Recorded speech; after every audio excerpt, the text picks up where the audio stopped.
আমার বাবার টর্চারের বিচার আমি পেলাম না। এটা তো পাওয়া উচিত ছিল আমাদের, কেন পেলাম না আমরা? বিশ্বাসঘাতকতার কারণে 16 ডিসেম্বর থেকে বাংলাদেশের বিরুদ্ধে বিশ্বাসঘাতকতা করা হয়েছে। এটিকে ভারত এবং পাকিস্তানের যুদ্ধ বলা হয়। এই জায়গায় আমার কাছে মনে হয় যে আরো একটু ভারতের সাথে এগুলো নিয়ে কথা বলার প্রয়োজন রয়েছে। এই মুক্তিযুদ্ধকে ছোট করে দেখছে, 47 থেকে 2024 চলার চেষ্টা করছে তারা। বাতাসের ইয়ের মতন উড়ে যাবে এই মুক্তিযুদ্ধের সাথে যার বিশ্বাসঘাতকতা করছে।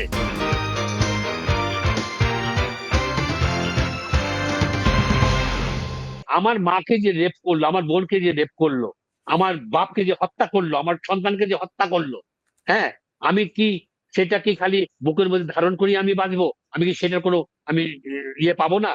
আমি এটা রিপারকাশন পাবো না? আমি আমি এটা বদলা পাবো না? আমি একজনের আমি ইয়ে দেখবো না? এটা তাদের তাদের তাদের বিচার বা তাদের শাস্তি আমি দেখবো না?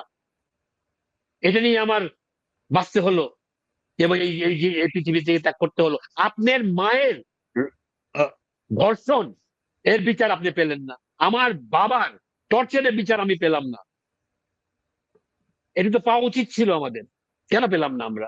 বিশ্বাসঘাতকতার কারণে 16 ডিসেম্বর থেকে বাংলাদেশের বিরুদ্ধে বিশ্বাসঘাতকতা করা হয়েছে এবং সেটার ইয়ে আজ পর্যন্ত চলছে। আমি জানি না সামনের দিনে কি আছে আমাদের কপালে। তবে এটি ঠিক একটা জায়গায় আমরা অনেক সময় দেখছি ভারতীয় গণমাধ্যমে সবসময় এই বিজয়টিকে শুধুমাত্র একক ভারতের কর্তৃত্ব হিসেবে দেখানো হয়। এটি নিয়ে নিশ্চয়ই আওয়াজ তোলার বিষয় রয়েছে নিশ্চয়ই, এবং ভারতের নিশ্চয়ই। চলচ্চিত্রে শুধু ১৯৭১ কে আ পাকিস্তান এবং ভারতের যুদ্ধ বলে বলা হয়। এটি নিয়ে অবশ্যই বাংলাদেশের দাবি তোলার সুযোগ রয়েছে এবং যত আ আ পাবলিকেশন বের হয় ভারত থেকে, ইভেন ব্রিটিশ লাইব্রেরিতেও আমরা যখন যাই, যখন মুক্তিযুদ্ধের ইতিহাস পড়তে যাই, তখন ১৯৭১ সালে আপনি গুগলে সার্চ দিলেই দেখা যাবে যে যত সব ফরেন ন্যাশনালস এর লেখা বইগুলোতে অনেক ক্ষেত্রেই আমরা দেখি এটিকে ভারত এবং পাকিস্তানের যুদ্ধ বলা হয়। এই জায়গায় আমার কাছে মনে হয় যে আরো একটু ভারতের সাথে এগুলো নিয়ে কথা বলার প্রয়োজন রয়েছে।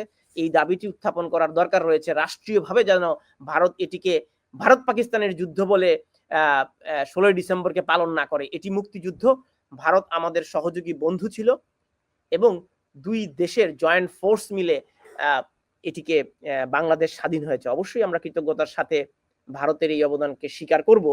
কিন্তু আমাদের বিজয় ছিনতাই যাতে না হয়ে যায় সেজন্য আমাদের ঐক্য প্রয়োজন। রাজনীতিবিদদের নিশ্চয়ই এই বিষয়গুলো নিয়ে কাজ করার সুযোগ রয়েছে।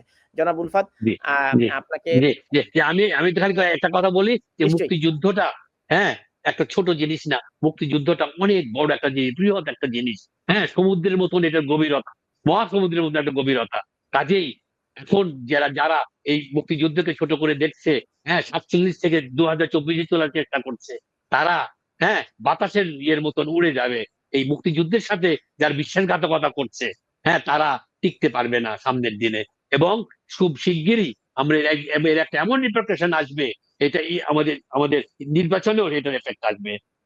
এবং আমি আশা করি একটা সুন্দর একটা সুষ্ঠু নির্বাচন আমাদের দেশে এই ডক্টর ইউনূস দিয়ে যাবেন আমাদের, এবং একটা সরকার গঠন হবে এবং সেই সরকার এই ৭৮-এর থেকে শিক্ষা নিয়ে 2024 থেকে শিক্ষা নিয়ে, হ্যাঁ, একটা সত্যি সত্যি একটা দেশ প্রেমিক একটা সরকার আসবে, যেটা ইনশাল্লাহ আমাদের সামনের দিনে আমাদের কাঙ্ক্ষিত বাংলাদেশ, আমরা যে শহীদদের ৭১-এর শহীদদের আমার ভাইদের, সেই কাঙ্ক্ষিত বাংলাদেশ যে তার জীবন দিয়ে গেছে। আর এই 2024-এ এই হত্যা যজ্ঞের যে যারা এটা অস্ত্র ছাড়া যুদ্ধ করে, হ্যাঁ, এদেরকে পরাজিত করেছে, এই স্বৈরাচারদেরকে, তারা একটা সুন্দর দেশ, স্বাধীন দেশ পাবে। সেই দেশে আমরা গর্ব করে পারবো এবং মাথা উঁচু করে পৃথিবীর সামনে আমরা বাস করবো।